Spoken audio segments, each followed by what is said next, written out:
अस्सलामु अलैकुम। સૌથી પહેલાં તો આજની મિટિંગમાં આપ સૌનું હાર્દિક સ્વાગત છે. પરિવર્તન પવનનો છે, પવન રફતાર બદલે છે.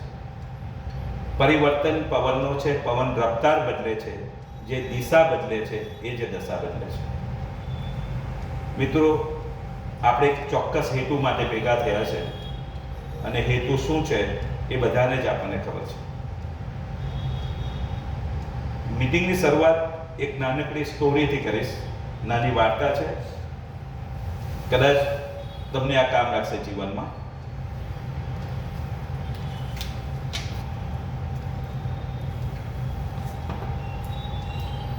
એક જંગલ હોય છે, એક જંગલ હોય છે અને જંગલમાં એક સસલું અને ચિત્તો બંને રહેતા હોય છે.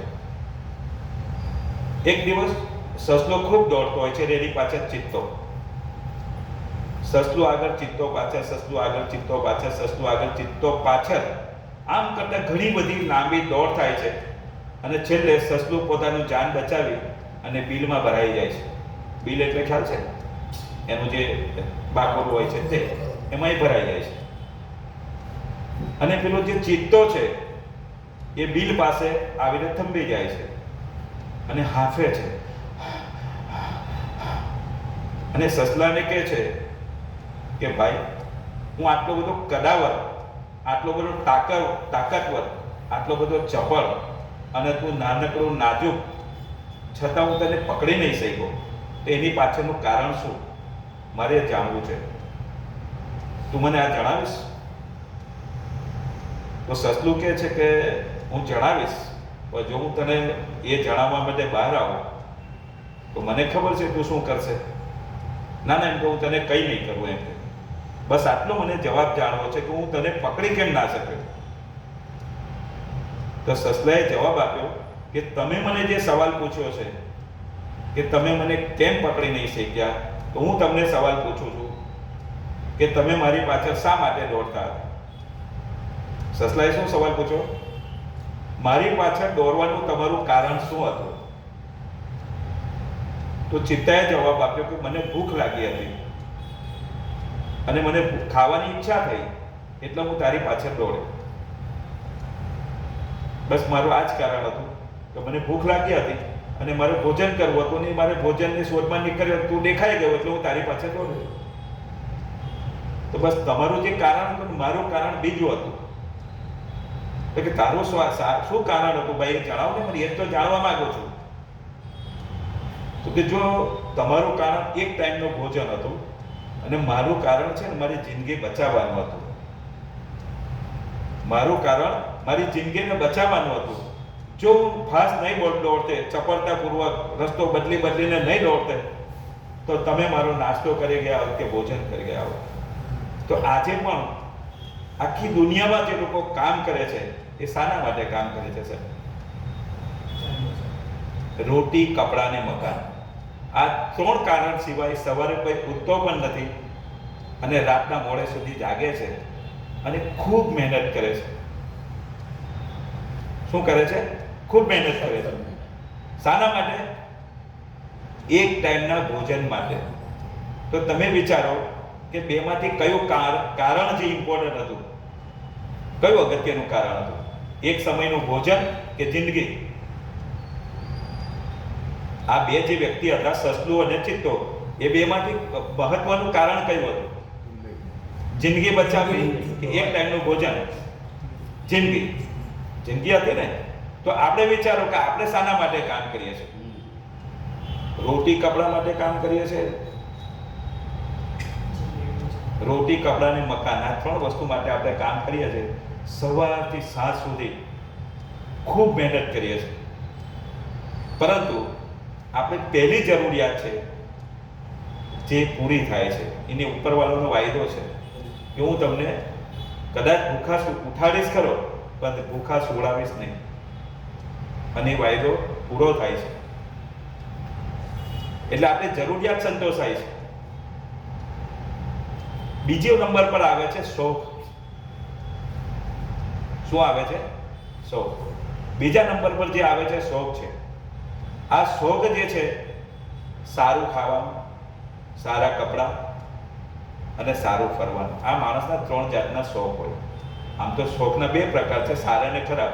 આપણે એ દિશામાં નથી જવું, આપણે સારા શોખની જ વાત કરીએ. તો આપણે એવું કહેવાય કે ભાઈ અચ્છા ખાના કભી કભી, અચ્છે કપડે કભી કભી, અચ્છા ઘૂમના કભી કભી. આ વર્ષમાં ક્યારેક ક્યારેક જ આવું થાય કે 365 દિવસ થાય? ક્યારેક. રોજનું રમઝાન જેવું ખાવાનું રોજ મળે ખરું? ઈદના દિવસ જેવા કપડાં રોજ પડે ખરા? બરાબર ને? વર્ષમાં ફરવા જેવું હોય તો પહેલો વિચાર મામાનું ઘર કેટલે દીવો બરે એટલે. આપણે છોકરાઓને ક્યાં લઈ જઈએ? મામાની ઘેર. આપણે દર વર્ષે કઈ ચાલો ગોવા, માથેરાન, વિદેશ પ્રવાસે જઈએ છે? ના. કોને નથી પોસાતું? આપણા પોકેટને નથી પોસાતું. ઈચ્છા તો હોય, દરેકને જ ઈચ્છા હોય, પણ ઈચ્છા અને સ્વપ્ન બેની વચ્ચેનો ફરક છે. તો આપણે આપણા સ્વપ્નો સુધી તો પહોંચતા જ નથી. આપણે જરૂરિયાત અને શોખ સુધી જ આપણી જિંદગી પૂરી થઈ જાય છે. મારું સ્વપ્ન હોય કે સારું ઘર બનાવવું, કેટલા વર્ષે બને છે? જ્યારે રિટાયર થવાના 4-5 વર્ષ બાકી હોય, સરકારી નોકરી હોય તો છેલ્લે ઘર બને. બરાબર? પ્રોવિડન્ટ ફંડ હોય કે જે આપણને ગ્રેજ્યુએટી પ્રોવિડન્ટ ફંડ કે જે છેલ્લે પૈસા મળ્યા હોય એમાંથી ઘર બને. છોકરા છોકરીની શાદી કરવાની બાકી હોય તે થાય. રિટાયરનું પ્લાનિંગ તો થતું જ નથી. રિટાયરમેન્ટ પછીનું પ્લાનિંગ થતું જ નથી. કેમ કે તે પૈસા પણ આપણે તો પેલા ધામધૂમથી શાદી કરી, ઘર બનાવી લીધું, ગાડી બનાવી લીધી, એમાં પૂરા કરી નાખ્યા. તો રિટાયરમેન્ટ થયા પછી પણ આપણે કામ કરવું પડે છે. ખ્યાલ આવ્યો? આ બધા પ્રોબ્લેમ આવે જ છે દરેકને માટે. આ થઈ આપણી જરૂરિયાત, શોખ અને સ્વપ્ન. આ સ્વપ્નની તો વાત જ નથી કરી. હવે સ્વપ્ન બધાના જ હોય. આપણે નાના હતા ત્યારે આપણે કોઈ પૂછતું કે ભાઈ તમે મોટો થઈને શું બનશે, તો આપણે શું કહેતા? ડોક્ટર બનીશ, એન્જિનિયર, ટીચર બને, પોલીસ બનશે. એમાંની એક પણ છે આજે આપણે? નથી. એમાંની એક પણ વસ્તુ આજે આપણે નથી. તો કેમ એવું થાય છે? અચ્છા, હવે એ જ વસ્તુ આપણે આપણા બાળકોમાં શોધીએ છીએ કે મારો છોકરો ડોક્ટર બને, એન્જિનિયર બને, વકીલ બને.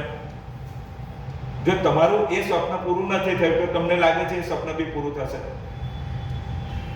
એ સ્વપ્ન પણ પૂરું થાય કે કેમ, એ બહુ મોટો પ્રશ્ન જ છે. કારણ કે એ જે આપણને શિક્ષણ મળે છે, થોડા સંસ્કાર પણ મળે છે, પણ સમજણ મળતી નથી. અને કોઈ કોલેજ, કોઈ યુનિવર્સિટીમાં આ સમજણ આપવામાં આવતી નથી. અને આ સમજણ ક્યાંથી મળે છે? એના માટે કોઈ શિક્ષણ, સમજણ અને ડાપણ, આ 3 વસ્તુ ભેગું થાય ને, બરાબર, ત્યારે જ બધી વસ્તુ પ્રાપ્ત થાય છે. શિક્ષણ, સમજણ અને ડાપણ, જેને આપણે તમે કહેશો કોઠા શું છે. કેશુભાઈ પટેલ જે છે એ પણ 7મું જ ભણેલા હતા, મુખ્યમંત્રી સુધી પહોંચ્યા. બરાબર? આપણે મોદી સાહેબને પણ બધા શું કહે છે? અભણ છે, ઓછું ભણેલા છે. એમના લેવલ સુધી કોઈ પહોંચ્યું? આ દુનિયાના નેતાઓને આજે ભેગા કર્યા છે. જો તે બધી વસ્તુ ક્યાંથી આવે છે? મેન વસ્તુ કહેવાનું શું, એ તમારી અંદર આગ જે છે ને, આગ, એ આગ પેદા થશે તો જ આવશે, ત્યાં સુધી આવે નહીં.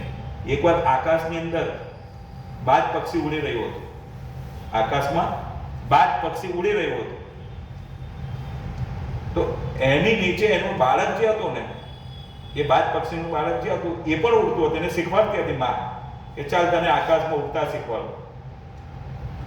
તો પેલું એનું જે બચ્ચું હતું ને, એણે કહ્યું, માં જોને ઉપર. તો એમ કે શું ઉડી રહ્યું છે? શું જઈ રહેલું હતું? રોકેટ. તો કે આપણાથી પણ ઊંચે એમ કે જઈ રહેલું છે. શું કહ્યું? જો માં કે આપણાથી પણ કંઈ ઉપર ઉડી રહ્યું છે. તો એને કંઈક, બેટા બીજું કંઈ તને દેખાય છે? તો કે ના, કંઈ નથી દેખાતું. કે જો એની પૂંછમાં પણ આગ લાગેલી છે. શું કીધું? એની પૂંછમાં પણ આગ લાગેલી. તારી પૂંછમાં જે દિવસે આગ લાગશે ને, તું એનાથી ઉપર જશે. રાઈટ? તો જ્યાં સુધી માણસની અંદર પૂંછમાં આગ નથી લાગતી ને, ત્યાં સુધી કંઈ થતું નથી. અને એટલા માટે નથી થતું કે આપણી મેન્ટાલિટી છે, આપણું ઘડતર જે છે એ એવા એન્વાયરમેન્ટમાં થયું છે કે આપણે હંમેશા એવું સમજતા આવ્યું કે પૈસા એ હાથનો મેલ છે. શું સમજતા એવા છે?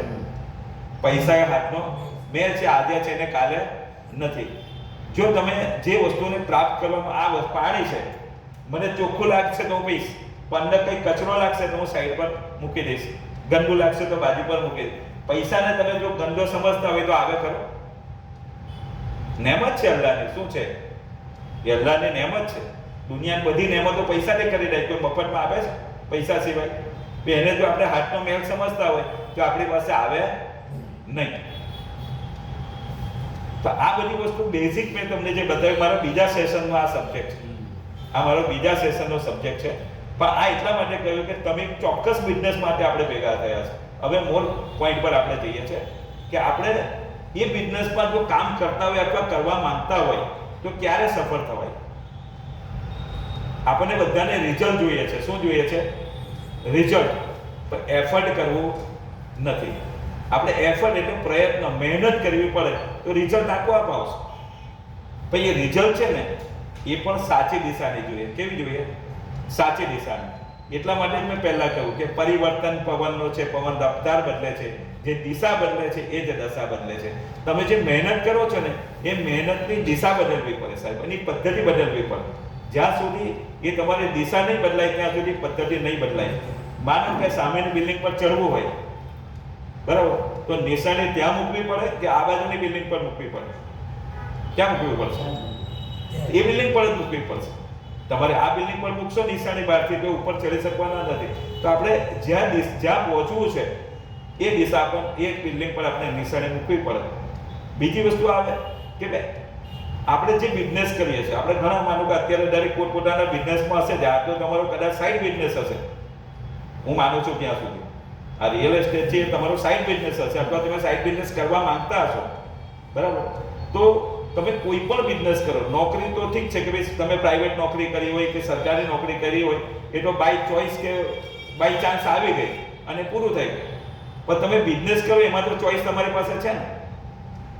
બિઝનેસ તમે જે કરવા માંગો છો, આ રિયલ એસ્ટેટની વાત છે, પછી એ સિવાય તમે બીજો પણ જે પણ કરતો એમાં પણ આ વસ્તુ કામ લાગશે. એ તમારી પાસે બાય ચોઇસ છે. જે લોકો યંગસ્ટર છે, જેમણે હજુ કેરિયરની શરૂઆત કરી છે, અથવા એવું નથી કે ભાઈ અત્યારે સચિન તેંડુલકરને ગ્રાઉન્ડમાં મોકલે તો આગળ જ થાય, એવું બને? બોલો સાહેબ, 5, 25, 50 રન તો બનાવે ને આજે પણ. તો અહીંયા માનો કે જે સચિનની જેટલા જે છે, માનો કે એ પણ એવું નથી કે ક્રિકેટ ના રમી શકે, એ પણ સિક્સર મારી શકે સાહેબ, બરાબર. અને આજની તારીખમાં મુનાફ પટેલ હોય તો એ પણ 2-4 વિકેટ લઈ શકે છે. એવું જરૂર નથી કે વિકેટ ના લઈ શકે, રાઈટ? તો કહેવાનો મારો મતલબ છે કે ઉંમરનો કોઈ બાદ નથી હોતો. પૈસા કમાવા માટે કે બિઝનેસ કરવા માટે ઉંમરનો કોઈ બાદ હોતો નથી. તમારામાં પેલી આગ જોઈએ, અને આગ પણ કેવી જોઈએ? બરબરતી આગ, જ્વલનશીલ, એકદમ આમ બાળી નાખે એવી આગ જોઈએ. તો જો આ વસ્તુ તમારામાં પણ પેદા થાય ને તો તમે ચોક્કસ કામ કરી શકો. હવે સવાલ એ છે કે તમારી જે વિકલ્પની પસંદગી છે, માનો કે તમે કોઈ પણ ઉંમરે કોઈ પણ બિઝનેસ પસંદ કરો, કે તમે રિયલ એસ્ટેટમાં આવ્યા છો તો પણ એક સરસ વાત છે કે તમે પોટેન્શિયલ, તમે કોઈ પણ વસ્તુની અંદર પોટેન્શિયલ હોય, એની તાકાત હોય. સાયકલ એની પાસે એક થોડી ઉર્જા છે કે તમારે 5-10 કિલોમીટરનું જવું હોય તો સાયકલ તમે ચલાવી શકો, જઈ શકો એની પર. પણ તમારે 50 કિલોમીટર જવું હોય તો રોજ તમે સાયકલ પર જાઓ નહીં જાઓ, તો તમારે શું, તમારે બાઇક લેવી પડે. પણ તમારે 100 કિલોમીટર 150 કિલોમીટર જવું હોય તો તમે બાઇક પર નહીં જાઓ, તમારે 4-wheeler લઈને જશો. અને તમારે વિદેશમાં જવું છે તો તમે વ્હીકલની પસંદગી ફ્લાઇટ કરશો, બરાબર. કારણ કે તમારે 2-3 હજાર કિલોમીટર તમે બાઇક લઈને કે 4-wheeler લઈને પણ નથી જવાનું. એટલે તમારે વ્હીકલની પસંદગી જે છે એ પણ બહુ અગત્યની છે. હવે તમારે જવું છે વિદેશમાં, માની લો, એટલે તમારે વધારે પૈસા કમાવા છે ને તમે ચોઈસ કરી છે સાયકલ કે બાઇક, તો પછી શું આપણે પૈસા કમાઈ શકીએ એટલા? ના. તો આપણે ચોઈસ પણ એટલી જ ઇમ્પોર્ટન્ટ છે કે આપણે જે વિકલ્પ પસંદ કર્યું છે આપણી મંજિલ સુધી પહોંચાડવામાં ક્ષમતા ધરાવે છે કે નહીં. તો સાહેબ તમે જે સબ્જેક્ટ માટે ભેગા થયા છે, એક એવું વિકલ્પ છે કે કદાચ વિમાનની જે ગતિ છે એ રોકેટની ગતિ કે અવકાશયાનની ગતિ એની અંદર છે.